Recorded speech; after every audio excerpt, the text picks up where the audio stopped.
I'll call the Common Council meeting of February 14th, 2022 to order. Roll call, please.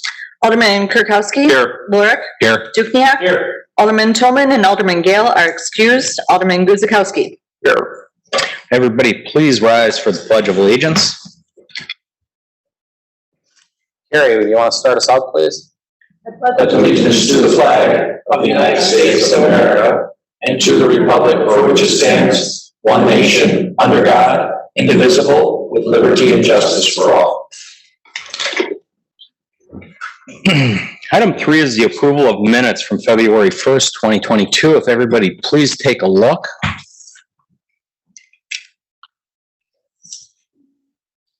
You are satisfied, there's no discussions, errors, omissions, corrections. We will entertain a motion. Husk make a motion to approve the minutes of February 1st, 2022. Oracle second. Roll call. Alderman Lurick. Aye. Dukniak. Aye. Guzikowski. Aye. Kirkowski. Aye. Item 4 is our public hearing, and it's a zone text amendment. It's consideration of a proposal to repeal and recreate the existing zoning code of Chapter 17 of the Municipal Code. Catherine, would you please read that into record? Certainly. Public hearing is to consider a proposal to repeal and recreate the existing zoning code, Chapter 17 of the Municipal Code. Date of notice is January 19th, 2022. Thank you. And with us tonight is Doug Seymour, and he's going to kick us off on it. Yes, thank you, Mayor. Good evening. My name is Doug Seymour. I'm the Director of Community Development for the city. And this is a public hearing on a proposal to repeal and recreate Chapter 17, which is the zoning code for the city. So 1995, for some of us, that was a really long time ago. For some, been there for a while. It's, seems like just yesterday. But anyway, that's the last time the city made any substantive changes to its zoning code in its entirety. And as was kind of noticed during our strategic planning process, one of our goals was to bring all of our planning documents, albeit the comprehensive plan, which was recently adopted in 2020, right? And following up with our zoning code, it was really what we really wanted to have a document that was really reflective of this day and age, and not something from the the 1990s or earlier than that in some cases. So this is a total change to the way we've been approaching zoning, at least in terms of the way the zoning code is presented. It's designed to be more user-friendly, more graphic-friendly, so that you don't necessarily need a degree in planning to determine what your zoning is at your property, to determine the requirements for it. It was done in conjunction with our consultants, also Levine and Associates out of Chicago. They are not able to be with us this evening, but we do have Carrie Papelbon with us, which she's been working on the comp plan and the zoning code from day one, and has been put in a lot of work and done a great job of kind of guiding the Plan Commission through this process. And given that she's been involved from day one and really has been not steering, that's the wrong word, but really been the resource for the Plan Commission and the city, and certainly someone I've relied upon during this process. I wanted to give her the opportunity to present the zoning code to you, and that's part of that public hearing. So I'll give the public hearing spiel because I like doing that, quite frankly. This is a public hearing and a request to repeal and recreate Chapter 17 of the Municipal Code, the zoning code. If you have any questions or comments regarding the proposed zoning code, please give your name and address to the city clerk, and when called upon, please proceed to the podium and give your questions or comments to the Common Council. This is a public hearing. Mayor called 3 times, and the public hearing is now open. That wasn't very good, but Okay. Thank you, Doug. Common Council, it is a pleasure to be here this evening to present to you the zoning code update. Little update on the process. We did have a kickoff meeting with staff, followed by the very first public engagement in October of 2019.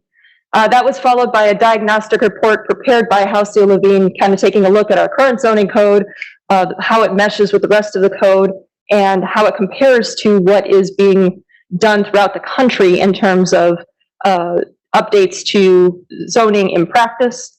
planning and practice, and also taking a look at how our peers and our community, sister communities are doing with their standards as well.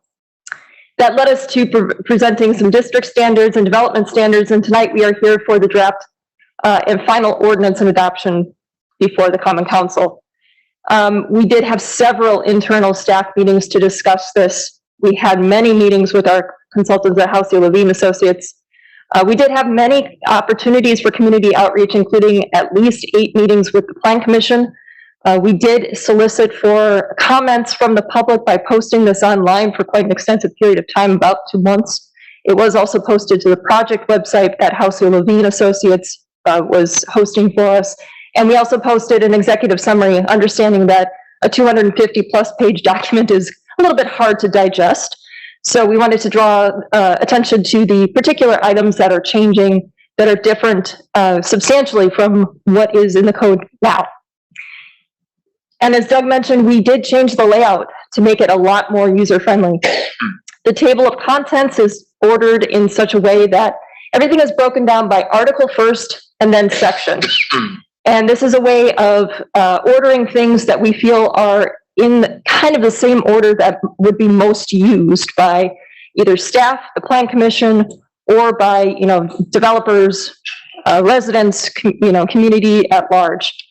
On the right-hand side of the screen is kind of an idea of how the code is going to be presented. You have a table of contents at the beginning of each article, followed by each section. So you get an idea of where things are laid out, hopefully making that a lot easier for people to use. And this evening, I'm only going to present on a couple of articles to give you an idea of the major changes. And when I say major, substantive from what we have now, changes to the zoning code. Beginning with Article 3, these are district-specific standards. Everybody knows these as kind of your minimum dimensional standards. So for each district, not much has really changed. One of the largest changes is that we eliminated the B1 district. There were less than 12 properties in the city that were zoned B1. They all conform to the current B2 standards, so we will be rezoning them into the B2 district. Some of the lot dimensional standards are changing, and that is after a diagnostic report determined that some of the standards that we have currently produce a lot of kind of quasi-non-conforming lots, and this is bringing it in line more with what is being seen throughout the city anyway. Not much in terms of change, though.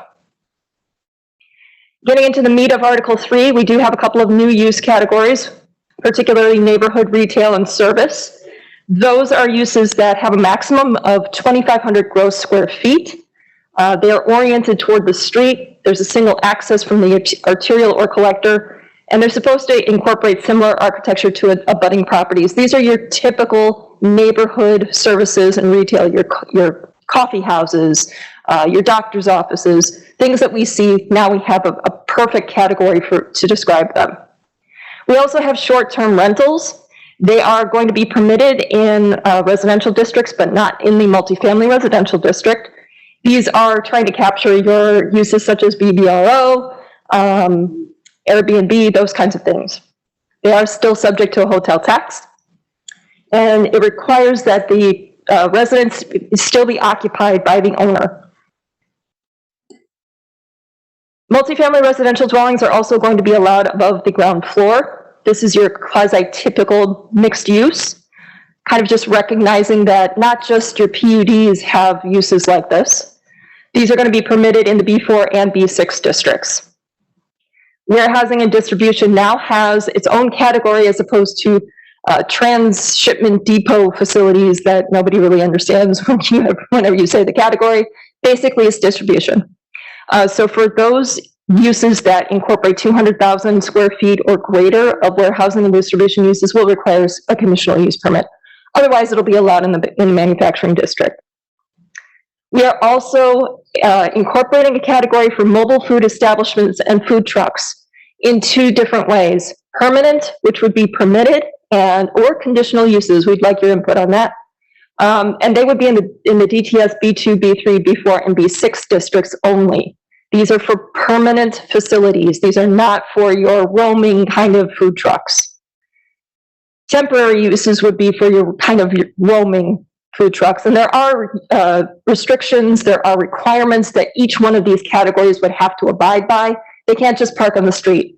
In fact, they are prohibited to park on public streets. They have to be located on a property. They do have to go before the Plan Commission for those approvals. This does not, however, prohibit food trucks that are part of a city-sponsored event. So any kind of food truck rally that the city is sponsoring, that does not need to go through these local processes whatsoever. We go through the normal process for however we do our city events. Article 4 is your use-specific standards. These are kind of the nitty-gritty of what you can do in these instances related to use. So the first one that we have identified here is to allow for a 0 lot line setback for single-family attached. What does that mean? That means you're allowed to have your side-by-side duplexes, essentially. That allows for 2 of them to be on a single lot, or if they choose to divide them, they can still divide them but not be non-conforming. The other item that we are drawing your attention to are attached garages. This is a category that the Plan Commission spent extensive time speaking about. What we want to highlight here are a couple of different scenarios that the Plan Commission talked through to kind of get at the different garage orientations that we see throughout the city. This is actually based on building permits from the last year or two.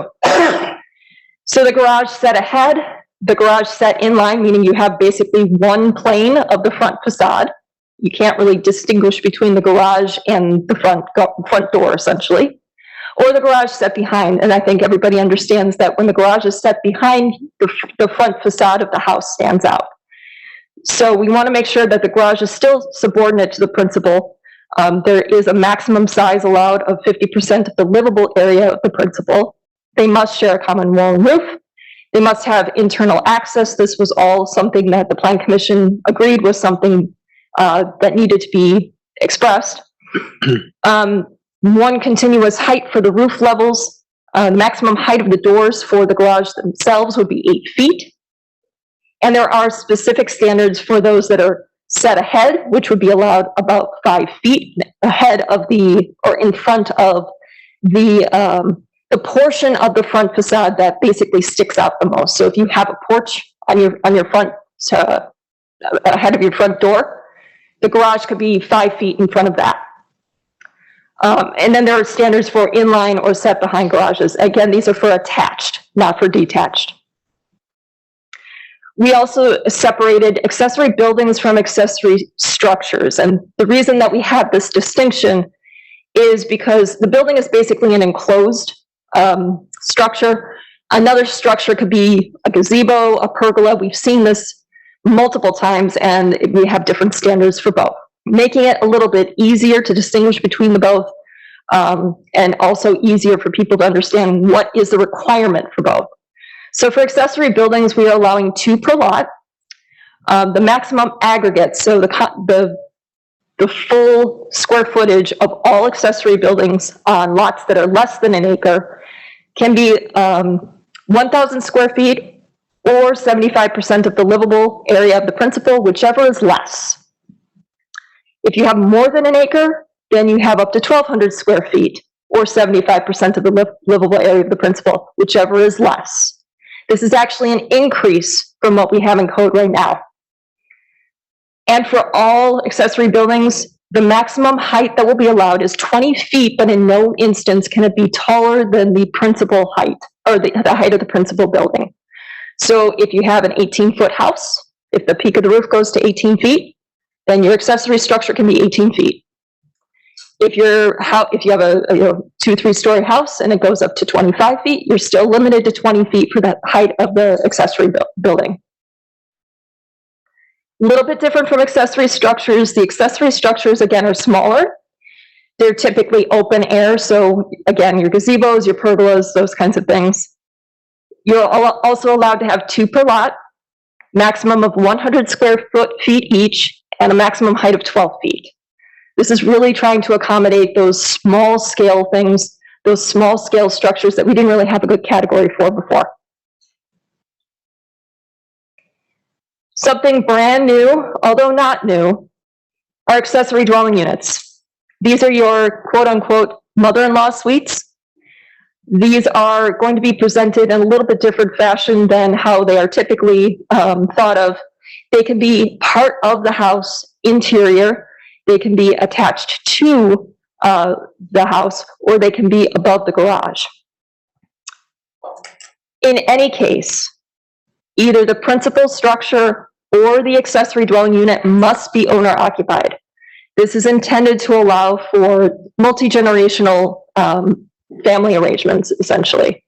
So, you have somebody who wants to downsize, but they don't want to necessarily leave. They have the opportunity to have their own separate dwelling area while perhaps their other family members move in. You are allowed to have up to 800 square feet or 50% of the principal living area, whichever is the less. The maximum height, if you have an accessory structure that you're like a detached garage that you want to put the accessory dwelling unit above, the maximum height is the height of the principal structure. If it's interior, you must have one exterior entrance on the front facade. You can have a secondary entrance on the rear or side of the house. They must share a common driveway. They must provide adequate parking for that accessory dwelling unit. And if you are constructing, let's say, something above the garage, you must have similar construction and landscaping to what is surrounding. Turning to home occupations, we currently do not require an annual permit for home occupations. It's really something that we have to determine whether or not it's just an allowed use. This requires that those home occupations obtain an annual permit. It's really a way of allowing us to kind of keep track of those secondary uses and ensuring that the residential use is the principal use on the property.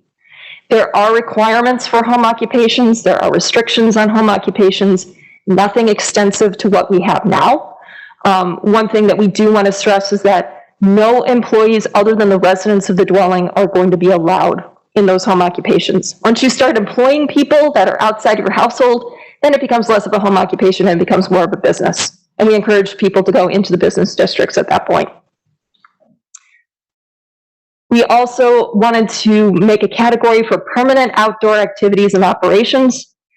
This is separate from outdoor storage. This is trying to get those uses that kind of became prevalent during COVID, your outdoor entertainment areas that are kind of secondary to the principal use of the property. So if you have a restaurant and you want to have kind of an outdoor event space, this is kind of getting at that. What you would be required to have, though, is a minimum of 5 acres. The hours would be between 7 and 9 p.m. unless otherwise identified by the Plan Commission and the Common Council and a conditional use permit. You would have minimum setback requirements based on where you are in relation to other zoning districts, a greater setback to your residential districts than your commercial districts, and you would still have screening and landscaping requirements as part of this. We do have temporary uses that are specified in Article 4 as well. Specific to car, truck, and RV parking, we are requiring that all vehicles be parked on a hard surface. We had a bunch of questions about where people can park their vehicles, and we are not allowing those on grass or other kinds of things. That's what our current requirements are. This is making it very specific. You must be parked on a hard surface. You may not park these vehicles closer to the front property line than the front elevation of the principal dwelling. You must maintain a 5-foot setback in the rear and side.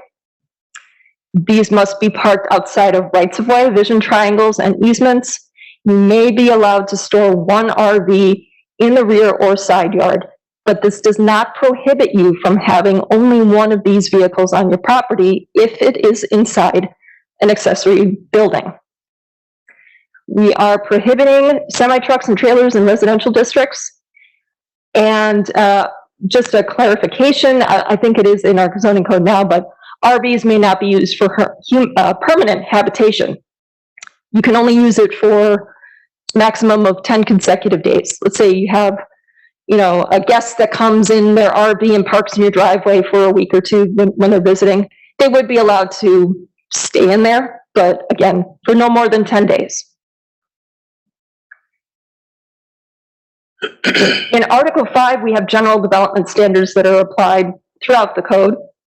Off-street parking, we have dimensions for various configurations, minimums and maximums this time. The maximum parking that you would be allowed to have is no more than 20% over the minimum. So we want to try and minimize excess parking by providing a cap on it. So 20% of the required parking is your maximum.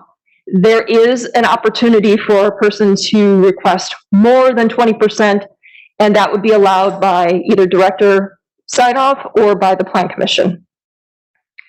We've identified different kinds of driveways in the code, and we also have standards for those driveways as well as for parking pads. What we've seen recently are driveways that have expanded into quite extensive pavement in the front yard.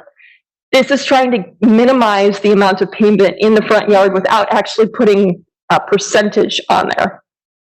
It's basically saying your driveway must conform to these dimensions. You may have a flare out and you may have a parking pad. We do have landscape standards that are changing quite extensively in this code. It is context specific, and what I mean by context specific is we now have what are called transition zones. So depending on what is surrounding the property that is under development will determine the buffer requirements and what must go in that buffer, as well as the width of that buffer. We also have a tree preservation ordinance within Article 5 that we've not had previously. This is also trying to get at what we do have in the current code, which is minimizing the reduction in clearing of forests. In terms of fences, a couple of changes, particularly with regard to single-family allowances. In addition to the traditional materials that are going to be used for fences, a coated chain link fence will be allowed in the rear yard only. We do not allow fencing in the front yards, and in the side and rear rear yards, there will be a maximum of 4 feet in height for your street-facing side yard, and corner lots may have 6 feet in height if they are 10 feet from the property line. What that means for corner lots is it's always been difficult to determine where you can have what height. This is basically saying on the street-facing side, you are allowed to have 6 feet, a fence 6 feet in height if you're set back. This is trying to eliminate conflicts with vision triangles and maintaining that distance for vehicles that are traveling on the corner there. In terms of commercial, they would be allowed to have up to 8 feet in height, and security fences, which are currently allowed up to 10, would remain that way. That's for industrial. We have quite extensive sign regulations, making it a bit clearer for the different types. So wall signs, we traditionally have a specific limitation on square footage. In this case, 5% of the wall area or 30 square feet, the greater of the two, would be allowed in the residential A1, DTS, B2, B3, LM1, and P1 districts, and 10% for the remaining districts. There is always the opportunity for a sign appeal to the Plan Commission for something larger. They would be allowed to have 1 per street frontage for a single tenant building, which is what we currently have. And you can have a maximum of 3 secondary signs for buildings if you meet the lineal footage requirement. Monument signs are broken down by residential and business districts as well. For the stated districts that are on the screen, maximum of 25 square feet for a single tenant and 50 square feet for a multi-tenant, and a maximum height of 5 feet for single and 10 feet for multi-tenant. This is a bit different. We do have standards for residential districts that are slightly different than this, but this is making it clear what is allowed. In the B4, B6, LM1, M1, and I1, a maximum of 50 square feet for a single tenant or 100 square feet for a multi-tenant, which is the current maximum right now is 100 square feet. Maximum height of 8 feet for a single tenant or 16 feet for a multi-tenant. We currently have a maximum height of 8 feet, I believe. And the reason we are allowing up to 16 feet is because we have seen multiple instances of these multi-tenant buildings going before the Plan Commission for a sign appeal in order to accommodate the number of tenants on the monument sign itself in order to make each of those tenant spaces legible. Drexel Town Square would not be affected by this. The PUD is the PUD, so that would still remain. And you are allowed to have a maximum of 2 monument signs on different street frontages, which is what we have in code now. We also have different standards for temporary and temporary signs that require a permit, temporary signs that don't require a permit.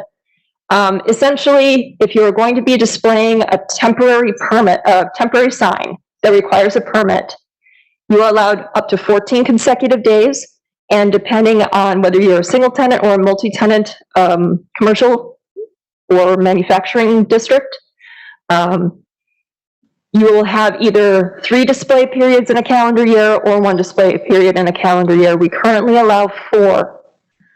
This is a reduction, but it is also an attempt to address the multitude of temporary signs that go over those time periods and are a bit difficult in terms of code enforcement.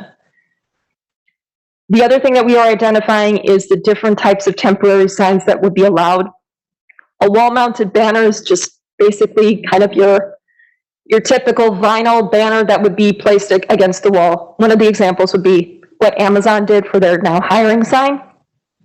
Ground-mounted is, essentially what it says. And you are allowed to have up to 32 square feet and a maximum height of 6 feet for those ground-mounted signs. In any case, a temporary use or a temporary sign would have to be removed in its entirety, the sign and the structure, at the end of the display period. We've seen instances where people leave the posts in the ground. Signs that do not require a permit, don't require a permit right now, are your sidewalk signs, kind of your A-frame signs. Those must be brought in at the end of the day. Window signs, up to 25% of the window on the ground floor only. That's currently in code. And then yard signs, you're allowed to have a maximum of 4 square feet and a maximum height of 5 feet. You're allowed to have 2 in a residential district at one time, or 1 in a non-residential or mixed-use district at any one time, and an additional 2 during election periods. We are not distinguishing the content of those signs. All we are allowing is an additional, an additional 2 signs during those election periods. Within 30 days to display them, and they must be removed within 48 days, but you can, or 48 hours, but you can say whatever you want on those additional signs. We are not allowed to regulate content by Supreme Court ruling, which is why we're saying you can have whatever you want on those signs, but you're allowed to have 2. Something new this year, administration and enforcement standards. We are allowing for certain applications and changes to be done administratively, rather than having some of these changes go back before the Plan Commission. If they're minor enough and if they meet the requirements that are listed in code, some of these administrative adjustments can be done by written interpretation from the Community Development Director or his designee. So some of those examples would be a 10% reduction in 1 setback, a reduction of parking by no more than 1 stall, wheelchair ramps that don't meet setback requirements, or an increase in the maximum height of the building by no more than 5%. Letters of interpretation are basically identifying the zoning district requirements for someone, or interpreting whether or not a use that is not quite listed specifically under the use table would be allowed. Finally, certificates of zoning compliance. This is something new. This is identifying whether there is, this is actually going to be a requirement for certain instances. When there's a new use proposed on the property, prior to the permitting of an accessory structure or prior to issuance of a building permit or certificate of occupancy. In those instances where it's required as part of a building permit or certificate of occupancy, there is no additional fee. If this is a separate request, for instance, as part of a title search, there is a fee. And then short-term temporary uses, I put that on here just to kind of distinguish the fact that we do have temporary uses that are approved by the zoning administrator versus by the plan commission. And while that's not new, this is just identifying what must be submitted for those temporary use permits to the zoning administrator. You're allowed to have up to 14 days for that temporary use. Anything else would be kicked to the plan commission. I apologize if that was a little bit quick and if that was kind of jumping around a bit, but I am here to answer any questions that you may have, and I thank you for your time and attention.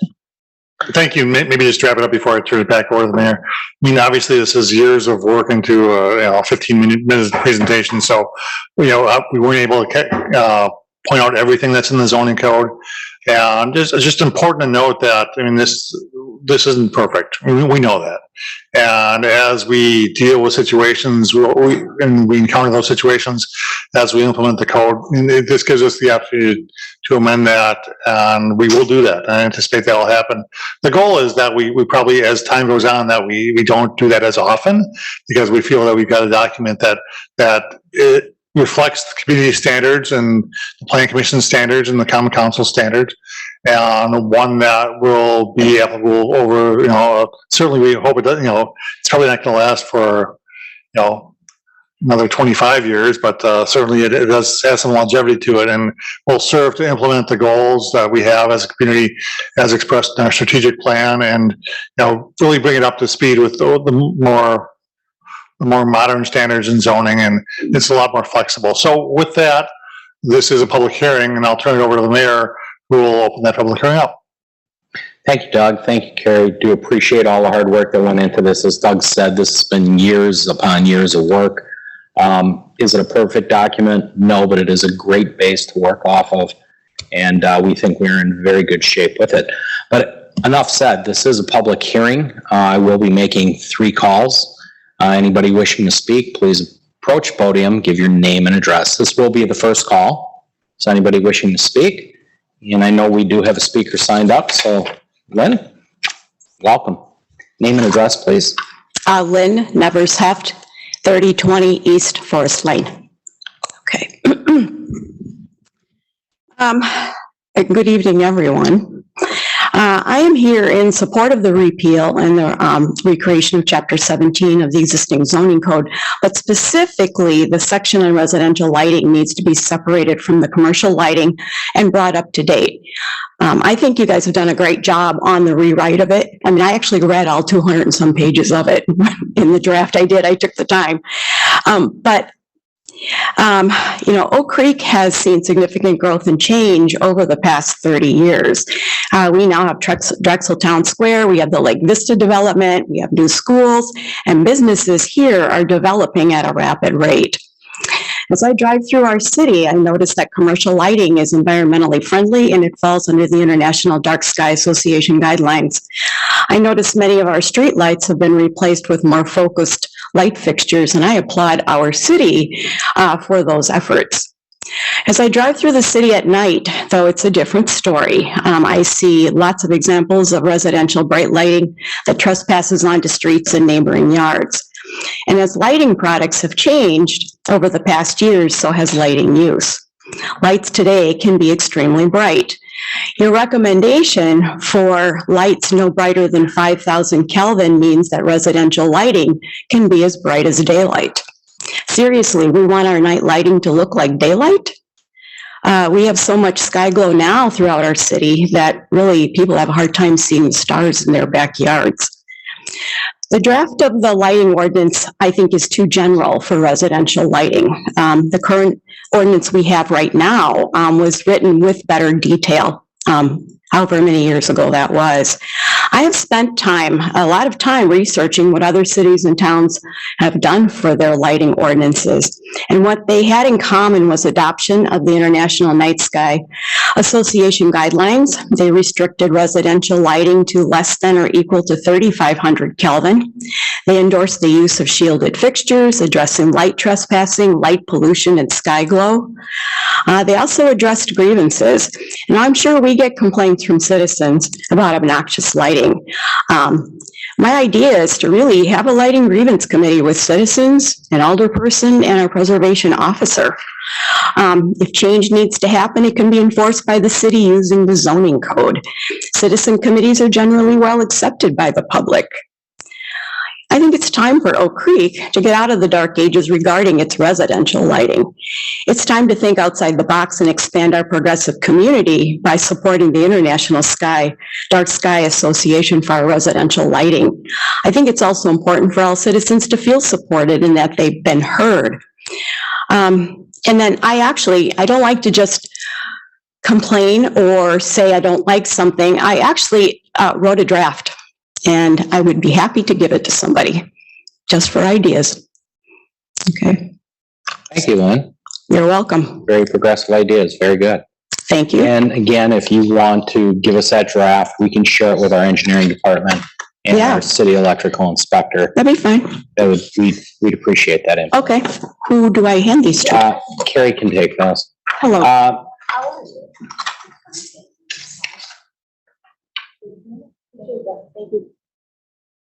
Well, Lynn, you do bring up some good points. Technologies have changed, and you brought up the kelvins, and really the way they used to measure light was always by wattage, which was a power rating. They now go by lumens and kelvins, which is brightness, and a color rating, and that greatly has changed.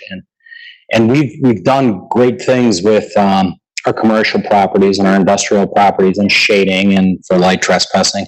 You're probably correct. We probably haven't addressed it yet at the residential end because most people are just changing out their bulbs.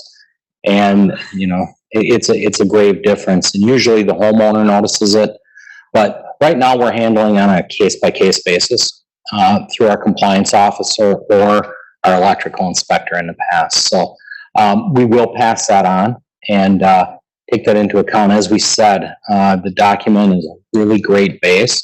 But we do run into different situations.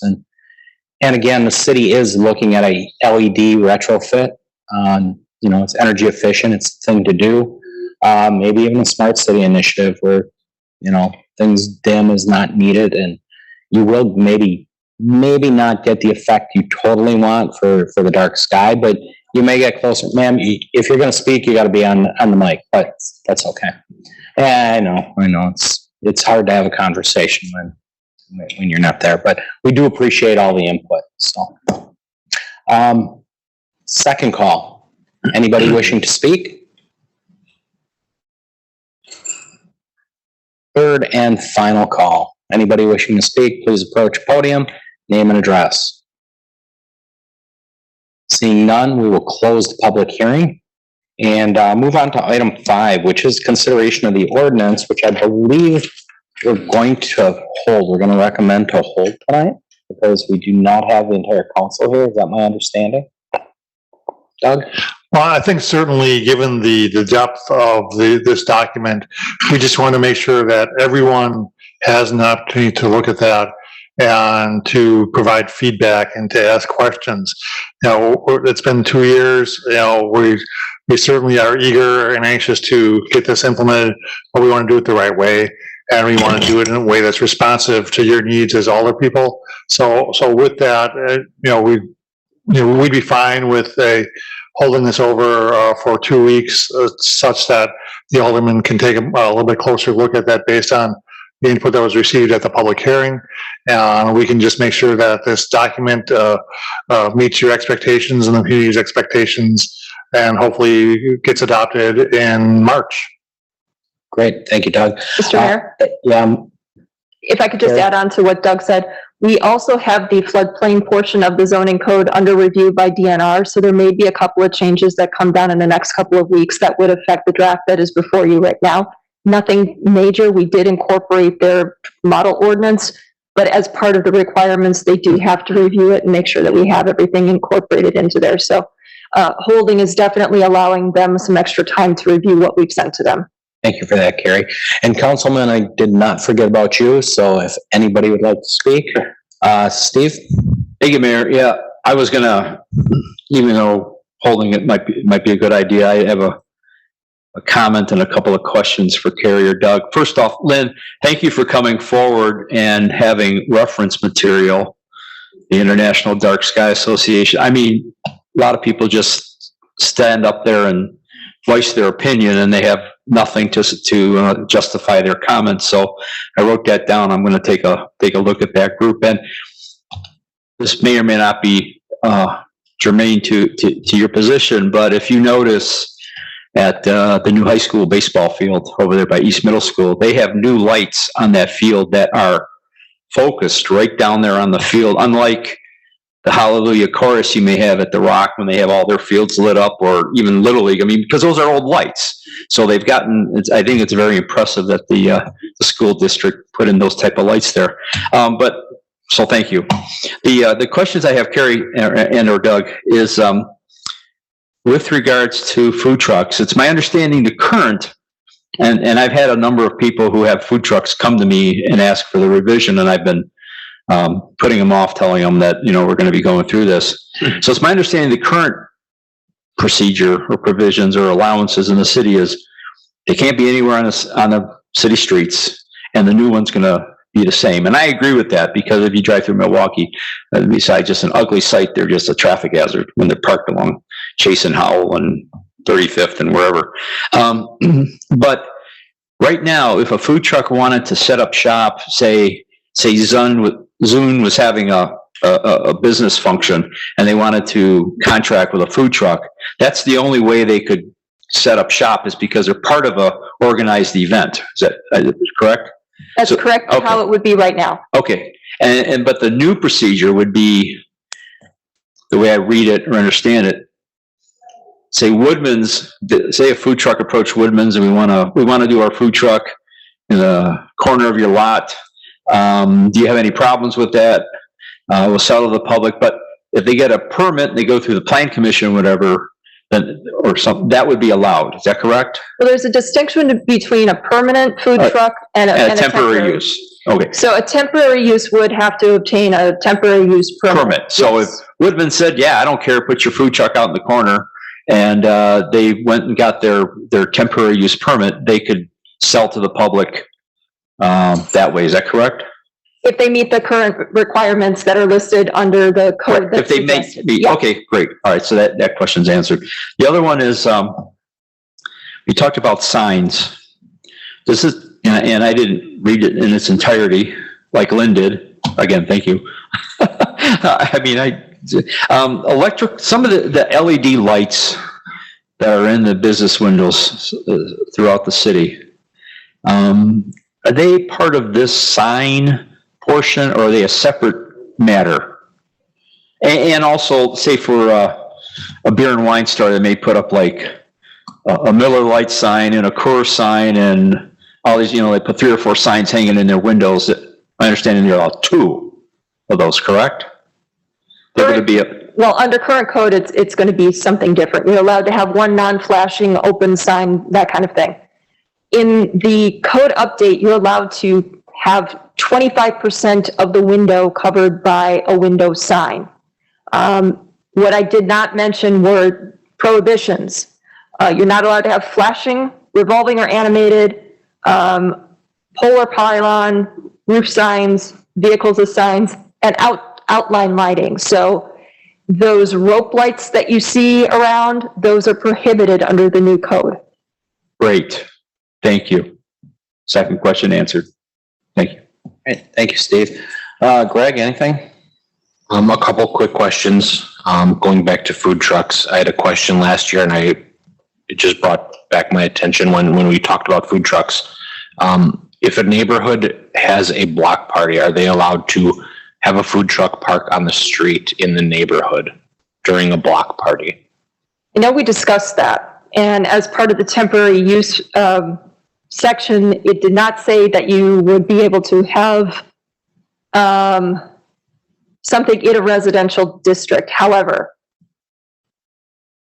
I believe that as part of a block party, you would still have to get a permit to shut down the street. Right, so I think that's. So as part of that, I believe that a temporary use permit may come into play. I will double check that though. Thank you. And then the other question in the signs, the types of signs, and I don't know if this is somewhere else, are like large pole signs allowed still, like IKEA has? Pole and pylon signs as well as off-premise signs, and put a little asterisk next to off-premise, are prohibited in the new code. Okay, so, and maybe this is just the norm everywhere, but if a new gas station were to go in, are they expected to put just a monument sign with the prices on? That is correct. Okay, thank you. Thanks, Greg. Rich, anything? Just one quick comment and then a question. So Carrie, and again, thank you to you, the staff. Doug, I'm sure that you were involved in this as well. Matt, I don't know if you were, but again, with this going on for 3 years, I mean, there's a significant amount of work and effort that was put into it, and thanks to the planning commission as well. I mean, the 258 pages, I didn't go through all of them as well, so appreciate that 3-page executive summary page. That was helpful, but I'm glad that you're giving us the 2 weeks, because now there is a lot of stuff in there that I want to review. Going to my question, general development standards. So that's for commercial development. Is there anything, what areas deal with residential development and landscaping standards and issues? What part of the zoning code does that cover? There is a separate landscaping section that applies to all zoning districts. So it's dependent, it's context sensitive, meaning there are different standards for residential and the transition zones. If you're, for instance, multifamily residential next to, a single family residential, or a multifamily residential next to a commercial, there are different transition zones and requirements in the landscaping section. And landscaping is in Article 5. And the reason I bring that up, you talked about the harvesting of trees, the planting of trees. In my district, what I'm getting from many constituents is how to deal with the dead trees due to the ash borer. And I don't even know how we've handled it thus far. I think Tamira has handled a couple of the complaints in my district, but is there specifically something in the zoning code that deals with removal of dead trees? Removal of dead trees and debris and brush that's, overgrown and things like that. You're still allowed to do maintenance on your property. You are still allowed to remove dead and diseased trees. There's nothing prohibiting that. And I would say you're allowed to, but I think the complaints in my area are an enforcement of something when they have a neighbor that's got 20 dead ash trees and 4 of them are next to, the neighbor's house, in fear of them falling down. I think to the extent that they don't pose a public health and safety hazard, that's something that's, neighbor on neighbor, I mean, unfortunately. And I don't think the zoning code was ever meant to address those types of situations. Thank you. Hey, Rich. Okay, Chris? They asked a lot of my questions, but I do have a question regarding, do you think there will be less sign appeals? We're hoping so. But I would suspect that even though we reached out specifically to the, those who had been requesting sign appeals, and actually just those who had been submitting applications to the Plan Commission for the last year or two, with particular regard to commercial and manufacturing applicants asking for their input on signs. We did get one response in regard to signs. Unfortunately, the comment that we received and the suggestion that we received was not something that we really could implement. Okay. So I think that while the intent is to have fewer sign appeals, I think we still will see them. Yeah, okay. Especially in the beginning, I think it'll take some time to find that normal. Right. And also to Carrie and Doug's point, this document is fresh and new, but it is imperfect, so we know that there's going to have to be some changes and alterations. But I do want to say really thank you, Carrie, to you and your team for spearheading this, because it has been, some of our meetings, it's been, you don't know which way is up, and right, Carrie's right there, steady Eddie, guiding us through. So thank you very much. My pleasure. Andrea, you want to add, input anything before, we go on to a motion? I was intrigued by the residents' comments on the residential lighting standards. Just wondering, I have a few questions, but I can, I get your time during the day. So, on some of the things that were raised, but just generally speaking, what were some of the discussions with the consultant? Any fresh thought or ideas on residential lighting standards? I know we've focused a lot on the commercial side of it, as Miss Lynn was it? As Lynn said. So that's been a topic of focus for us. So, is that an emphasis that was placed in any of the discussion over the last few years, knowing it's probably not a huge part of the 258-page document? I think the lighting standards were actually some of the hardest ones to deal with. We did have many conversations with Mario, and one of the problems is in just being able to identify those problem areas, because with everything going to LEDs for the most part, what looks to be a very, very bright light is really temperature. So you don't have the type of light trespass that we have seen with other types of lighting sources. So it's really difficult. We don't have the equipment, and in fact, there really isn't very good equipment to determine on site those light levels in order to see if there is a kind of a violation of the code. We did struggle with it a little bit. I know we discussed dark skies. I don't know that all of the standards for dark skies would be incorporated here, but I will take a look at it. It was something that we did talk about.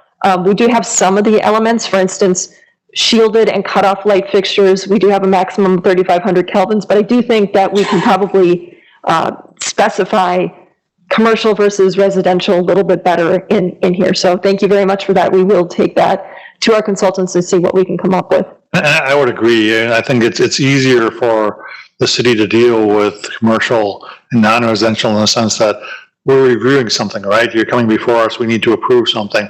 Not the case with residential. I mean, you go to Menards, you go to Farm and Fleet, and you get what you want or whatever's on sale, and there's really no sign there saying, hey, this is the city standard for residential lighting. This may not be, consistent with that. So it's a little bit difficult to do that, but nonetheless, it's so important, because I just in talking with Tamira over the course of last year, residential lighting complaints are among the most common that we see. And if we can provide guidance and enforcement levels for that, it would go a long way towards maybe alleviating some of those situations. And I will say that one of the comments that we often get is safety. So you get somebody claiming we need this light, specifically this floodlight, for example, for safety, and then the neighbors are saying that it's the light of the world. I can't, I'm in my bedroom, I can't shut that light out ever. So I understand what the need for something to say, even on a residential district, you need to have those standards to kind of prevent the perceived light trespass, even if at the property line it's not technically a light trespass. So yes, I will definitely get with our consultants and see what we can do to kind of beef up that residential. Thanks. And I'd just like to echo some of the comments from the alderman. I mean, this is a significant effort, a huge part of our strategic plan. The community development department and engineering really had a lot of the work in those updating those plans, the comprehensive plans, the parks and open space plan, the Abendschein Park master plan, and this big one, the zoning code, is the most monumental undertaking. So I appreciate that, and I'm glad we are taking a little bit of a pause on this, because it's a lot of information. Because when we say this is a complicated and imperfect document, from the elected side, how that plays out is no sooner than we get this adopted, 2 months down the road, we say, well, that doesn't make any sense. But we do that a lot with our current code. And I think this is trying to just really update that and bring this into the 21st century as it is. But certainly just echo that, this is imperfect. and, you know, we can be flexible and adjust to real time and real needs as we have with our very, very imperfect document now. So, with that, thank you again to the staff, for all this work, because it's not, you know, you folks are a special type that really dig into this and enjoy this stuff. Most people don't, but it really impacts every stakeholder that we have in this city, whether it's a business owner, a resident, a new business coming in, and it's important stuff, although it's not necessarily the most interesting stuff, and we really applaud you all for this. Excellent. Thank you, Andrew. If there's no further discussion, we will look for a motion to hold on item 5. Guzekowski makes a motion that the that the common council hold ordinance 3028, an appeal to repeal and replace chapter 17 zoning code of municipal law code. Roll call. Alderman Dukenyak. Aye. Guzekowski. Aye. Kirkowski. Aye. Clark. Aye. Great. Thank you, gentlemen. Thank you, Lynn, for coming out. Appreciate it. Under new business, we have consideration of a resolution urging the Wisconsin State Legislature to reject Assembly Bill 610 and any proposed substitute amendments which shift property tax burdens to homeowners and small businesses to benefit large commercial property owners. Andrew, are you going to take this one? No, I'm not. Thank you though, Mayor. I would just by way of introduction, I know that some of the council members have met and familiarized themselves with Carly Pearson, our new management assistant, through committee work and what have you, but I also know a few of you have not had the chance to meet Carly yet. So I'd like to introduce Carly to the council formally, and Carly has been prepared the materials and has done a lot of the research on the, you know, AB 610, as we call it around the office, but this assembly bill that really does pose some problems from a policy standpoint, and we'd like you to educate us on that. You got to press the little voice button on the bottom. Button with the face and the. How about now? Okay, thanks, Andrew. So it was brought to our attention that State Assembly Bill 610, along with the proposed Senate amendment, poses restrictions on assessing fair market value. This change would prohibit assessors from using vital instruments for assessment, such as mortgages, projected rents, list and asking prices, and it would also no longer consider the value of clubhouses, swimming pools, or any other amenity for multi-family dwellings. So that would even be if it was an off-site clubhouse, that would not be assessed.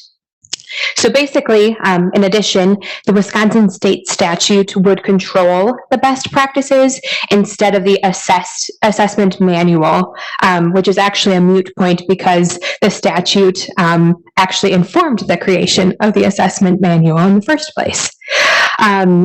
So the amendment happened in the Senate, and that would simplify the argument to not looking at the asking rents and then keeping the state statute piece, but would really retain our primary argument, which is our concern that without the asking rent and the added value in the multifamily amenities, that tax burden would shift from corporations and commercial property owners back to our homeowners and small businesses. So fast forward a little bit, the Senate amendment was adopted on February 9th and is being sent back to the Assembly for concurrence with the Senate changes. So then the bill will then be sent to the governor for approval or veto.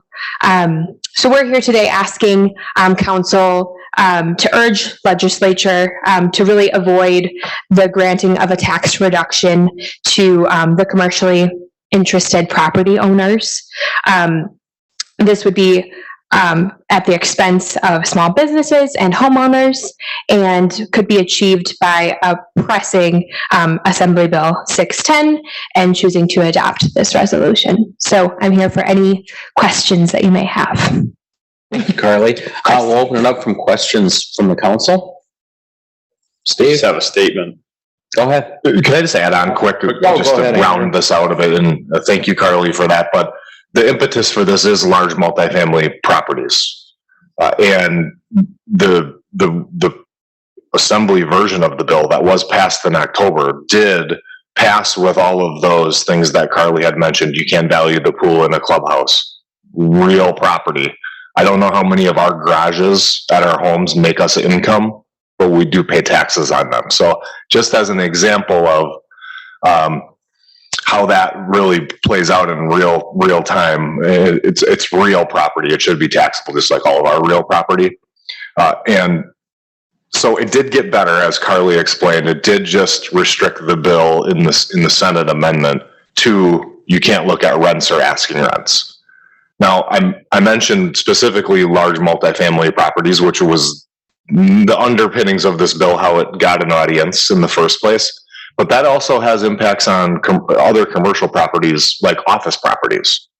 And what's really bad about this is we're in a very interesting period of time right now where specifically residential properties, multifamily properties are really a commercial property, but those properties have really gone up in value over the last few years. We will see that level out. It's cyclical, so it'll come back and balance out. But in the instance of COVID and all the things that impacted that, this bill doesn't then allow those same property owners, those commercially interested property owners, to say, my rents are much, much lower than they were 5 years ago. We should be adjusting downward in a fair manner as well. So if you have the sympathy to that end of the argument, just know that what goes up isn't going to be able to come down either using those rents. So if you say, I can't get the same rents, I'm not asking the same rents as I did 5 years ago, they don't allow you to look at that either. Well, how that's going to manifest is when it's right now, it's a little bit of feast in the opinion of some, but when it goes back the other way, what they're going to do is just correct legislation again, so it's in their favor again at that time. So that's really what we're concerned about. And this is just one of those bills that doesn't really take into consideration the local government interests. We've been in contact with our legislators in the Assembly and in the Senate, and what we hope, by hopefully some influence that the council can garner by passing this resolution and having us send it on, is that this bill, the Senate amendment, the Senate amended version of the bill will not hear a hearing in the Assembly before the end of the session, and it kind of has to start over. That's probably our best bet at this time, but that's only a few weeks down the road here too. The session will end, so a little more backstory there for you. Andrew. Steve? I was just taken aback at the comments where you said that the legislature is going to be, I lost the word I was thinking of, controlling our destiny over something like this. And I struggle to think about which deep pocket lobbying group walked into these legislatures and said, hey, let's change the law because basically it's going to benefit them and it's going to hurt the cities, which sometimes I don't think they give a rat's bananas about sometimes. Andrew, correct me if I'm wrong, when we have all these wonderful developments that are coming in, whether it's the apartments or whatever the case may be, and they say that they're going to charge so much rent, whether it's an apartment or square footage or something like that, does it not factor into what you say the minimum assessed value of that might be? And if you can't use that information for future stuff, it seems like, we use a term in umpiring when you get involved in an argument, don't grab the stinky end of a stick. And that's exactly what this is going to do to us. I mean, it's just going to mess us up big time. So it really impedes and mitigates the ability for the assessors to use the income-based approach for valuing the property. So that the rental, the asking rents, in this case, let's be honest, this was a multifamily piece, as I mentioned in the beginning. What they are asking for rents, that's what they're getting for rent, because you don't go out and advertise and just say, just kidding, it's actually 80% of that, you're good, right? So that's really strong evidence of that actual rents they're getting if they are not opening up their books to the assessors to use the income approach. It's another, it's very much a piece of evidence that they can utilize to infer and extrapolate what the value is. Now, one other additional thing on rents, because I meant to mention this. The mayor and I had a lot of conversation about this, and this would be something that might be somewhat intriguing if the change in assessment practice was able to be passed on by way of suppressing the rents, right? We talk a lot about housing affordability. The legislature has talked a lot about workforce housing and housing affordability. I think there's a general understanding now that affordability of housing is a real issue, and that's at many income levels. That's not just at the lowest of income levels. So if this bill were tied to say something that you stated that, you know, savings in rent based on or savings in cost, basically savings in taxes, had to be passed on to make rents a little more palatable, that's a little more of a robust discussion. We'd have to scratch our head and think about how that would work. But of course, this is not tied to that. They will be putting the savings and property taxes back into their pockets, but more to the point, really, there's only one property tax pie. So it just shifts the burden to the other remaining property owners, the largest type of which is residential. Thank you, Mayor. Thank you. Greg? I'll just start by saying that I definitely support this resolution. It seems a little worrisome that legislation like this can go forward, especially with kind of the dark store loophole still kind of in my mind. Just looking at the combination of things like that, it really could shift the burden to the homeowners. And I can't remember, but I believe we did a resolution for the dark store loophole. And I don't know, I mean, I'd love to say, yeah, this is a great resolution and there's going to be some power behind it. I don't know who's going to listen if we adopt this. I'm curious if you've reached out to counterparts in other municipalities and if they're also doing similar. So many cities can send things like this up to the legislature. Yes, most municipalities are doing the same resolution. If not, they have done it. We had an ICC meeting. That's an intergovernmental group that meets monthly with all the village managers, presidents, and mayors. And that organization is also sending up a resolution as well. So this is statewide. This just doesn't affect Milwaukee area. This is statewide, and this is a huge shift onto single-family homeowners. So, we have to do everything we can, and if it does go through the Senate, we'll petition the governor to veto, protect homeowners. Thank you. And absolutely, I think it says a lot, especially if statewide municipalities everywhere are approving resolutions like this, and that's all getting sent up, and something like this passes. It's kind of amazing to me, but either way, I'm in support of it. So thank you. Thank you, Greg. Rich, anything? Just a quick comment for me as well. I mean, to me, it makes common sense to support this bill. If most residents do some type of improvement, to their property, whether it be just for living purposes or an amenity, and guess what? I mean, the next assessment, if someone comes by, or by way of a permit, there's some improvement on there. A resident is paying more taxes in the long run. It's just what is fair is fair, and or commercial developments should be subject to those terms as well. So, yeah, I certainly support this. Thank you, Rich. Chris, anything? No question. Thank you. I support it. Okay. Obviously, I'm in full support of this. Again, I think Andrew said it best. This ain't increasing the pie, it's just shifting the way the pie's cut, and it's pushing a larger burden on single-family homeowners, and we need to protect those people, and I'm one of them as best we can, without a doubt. So, bad bill, and I do agree with you. Unfortunately, it got this far, and now it's up to us to try to put a cork in it. So, If there's no further discussion, motion please. 6. Guzekowski makes a motion that Bill 610 and its substitute amendment shifts the property tax burden to homeowners and small businesses to the benefit of large commercial property owners. Kirkowski, second. Roll call. Alderman Guzekowski. Aye. Kirkowski. Aye. Lorik. Aye. Dukenyak. Aye. Item 7 concerns the police, and that is consideration of a resolution approving the Naval Criminal Investigative Service, or NCIS, Law Enforcement Exchange, Lennox, in a memorandum of understanding. And with us is Chief Stecker to explain what we're all looking at. Good evening. Chief Stecker, Oak Creek Police Department.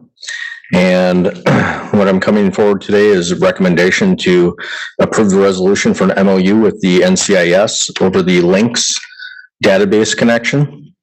There would be no fiscal impact. However, there would be some direct cost, or no direct cost, but time associated with our information technology department to assist in the interface to connect with our current report management system.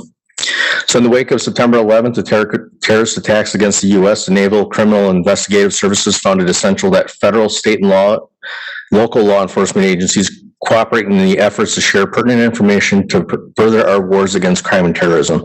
Focus of the NCIS was and still is to coordinate that information sharing along with all DoD agencies, as well as any federal, state, and local law enforcement agencies that border bodies of water that the U.S. Navy or the U.S. Coast Guard patrol.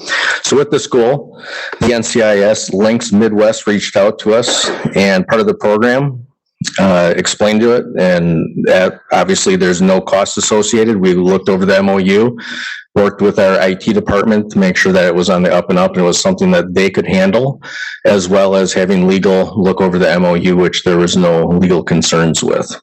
Benefit would be that we'll have access to many more records than we currently have, and access to otherwise we would not have that access to. The information is beneficial to our criminal investigations, as well as greatly reducing the time an officer or detective would need in putting in contacting agencies along the road to see if they have any information, because we don't have that direct link with a lot of the small items that happen. It's just the bigger crimes that happen that are on a federal level.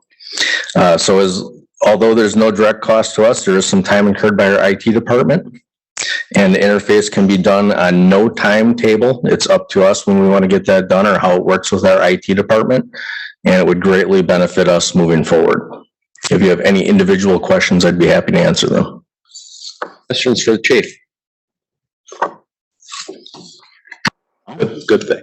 Okay, Chief, I gotta hit you with that. So, Come on, Rich. yeah, can you provide some detail? How does this benefit? You're saying it's a benefit to the Oak Creek Police Department. I mean, give me a couple of examples. So if we're doing an investigation on somebody, right now we have zero access to any military records. Or if they're around a military base and they go and do something at, like, let's say a city like Oak Creek, our information isn't shared anywhere else.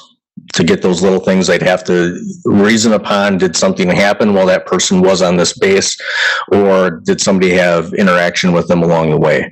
So with this, we're able to go in, have access to every single agency that's tied to them. So every DoD installation, not only in the US, but that would be overseas as well. And any of these small agencies that are in connection with them are connected to those bodies of water. And thank you, Chief. I understand that. That might happen. Every time we do a background check on somebody. Really? So the reason I'm standing here is because people did a lot of legwork on getting that done. This will help minimally with that. Information.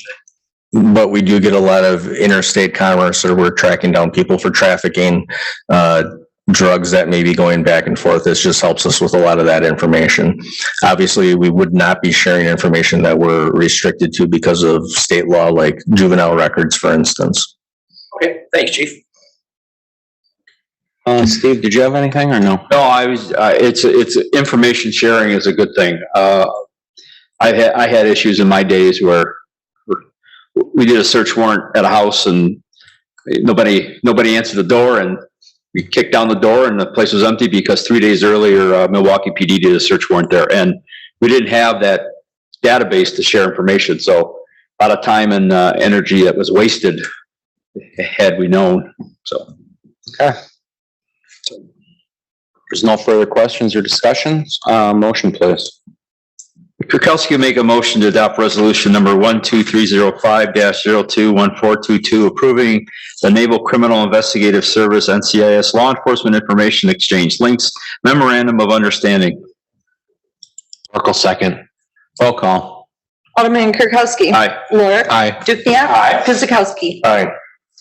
And item 8 is for fire, and it's consideration of a motion to award the architectural design service contract for Fire Station number 3 dorm remodel to Plunkett Raycheck Architects LLP for a lump sum fee of $19,000. And Chief Kresick is here to explain what we have going on there. Hey, good evening. Mike Kresick representing the fire department. Tonight, requesting approval to award an architectural design contract to, for the Fire Station 3 dorm remodel project to Plunkett Raycheck Architects, the lump fee of $19,000.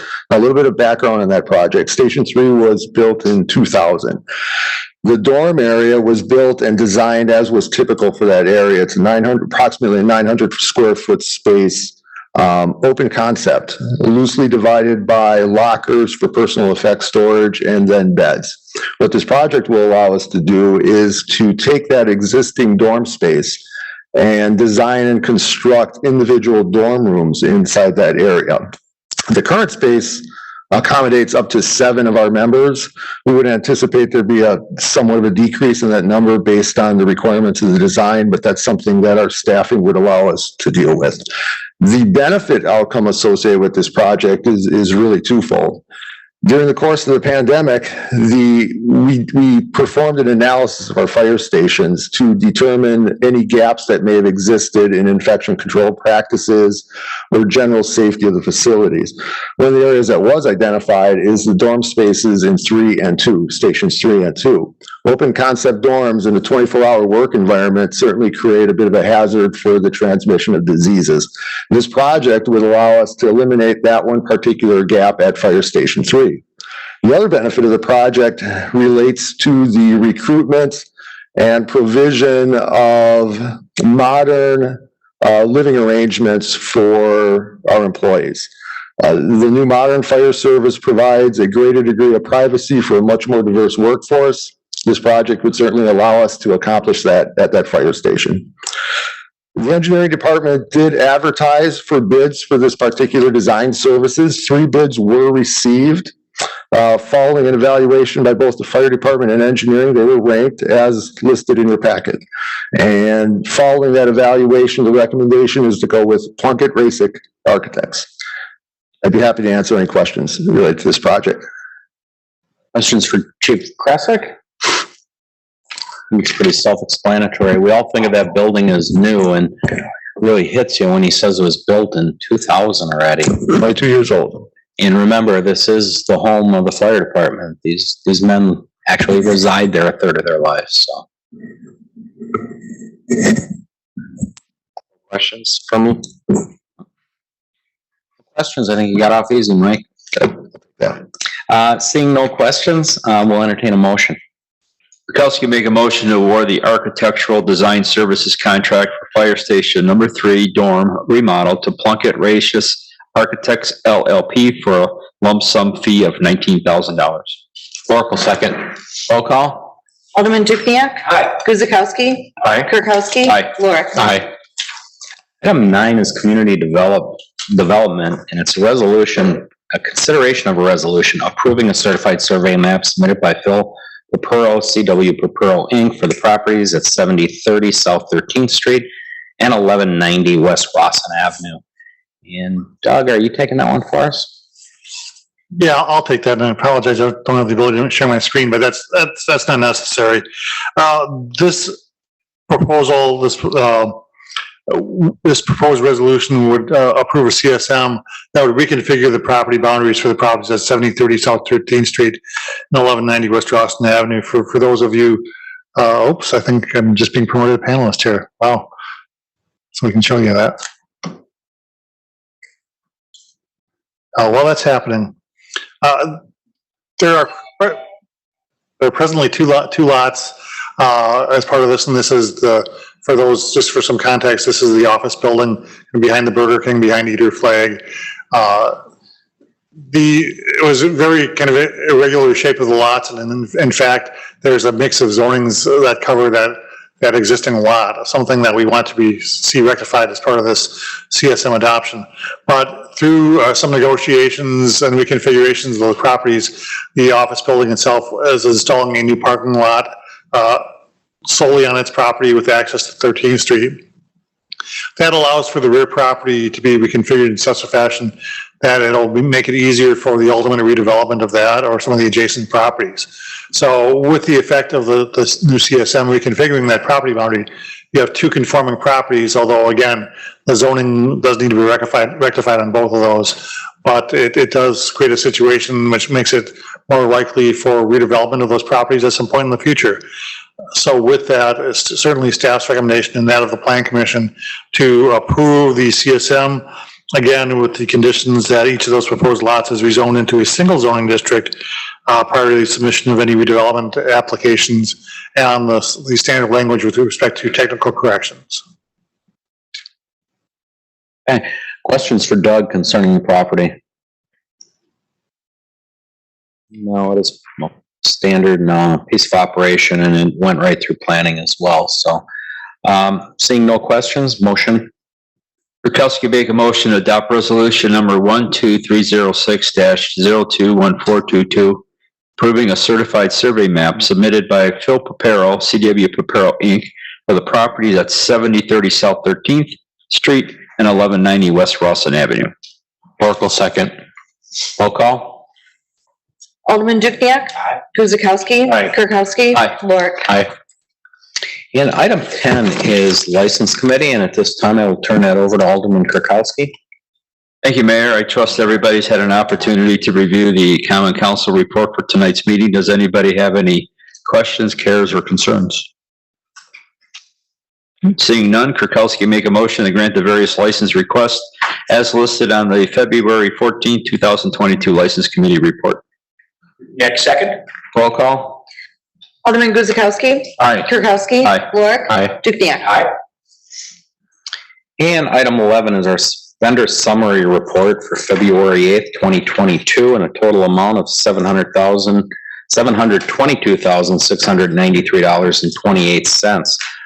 Of this total, $115,642.40 will impact the 2021 fiscal year, with the remaining $607,050.88 impacting 2022. So please take a look, and if there's any questions, please speak up, as it is an open floor and the appropriate person will answer.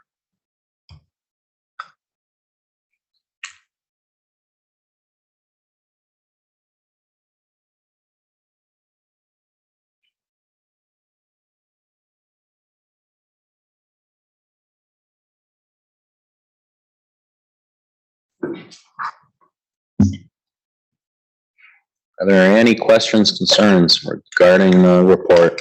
Here again, Alderman Dukenyak, 3rd District, no concerns or questions, just a comment. There were the two expenditures that were related to the warming house program that we had at Drexel Town Square this past weekend. Heck of an event.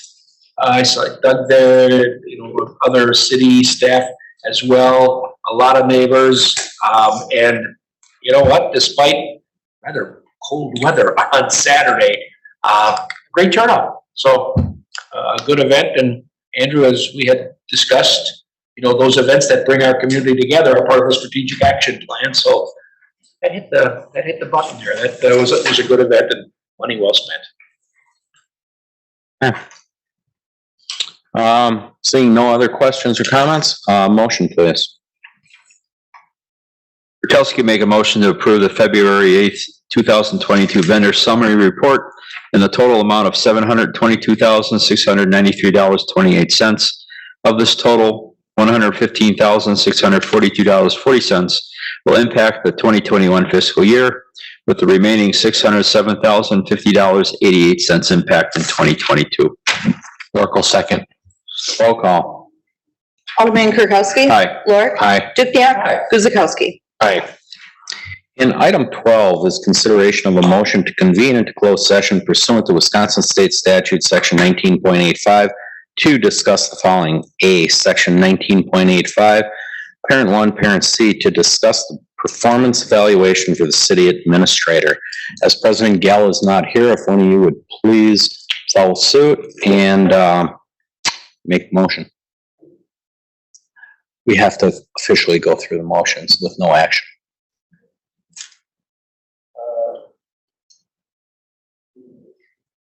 Just repeat. Okay. Just repeat. So Dukenyak moved to convene into closed session pursuant to Wisconsin State Statute, Section 19.85, to discuss the following. Sub A, Section 19.85, Sub 1, Sub C, to discuss the performance evaluation for the city administrator. Guzekowski, a second. Roll call. Alderman Lorik. Aye. Dukenyak. Aye. Guzekowski. Aye. Kirkowski. Aye. We will now convene into closed session and resume at its conclusion. Thank you.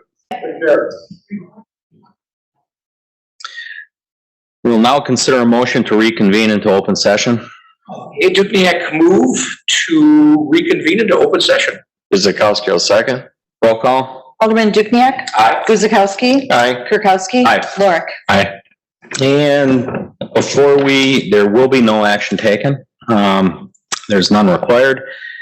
Before we go to adjournment, just a couple announcements. Happy Valentine's Day to everybody out there. Hope you enjoyed your day. It was a beautiful day out there, a little cold, but beautiful. And then secondly, tomorrow is a voting day here in the city of Oak Creek, so please exercise your right if your district is voting. And that's all for the public announcements as of right now. So with that, motion to adjourn, somebody. Kirkowski make a motion to adjourn.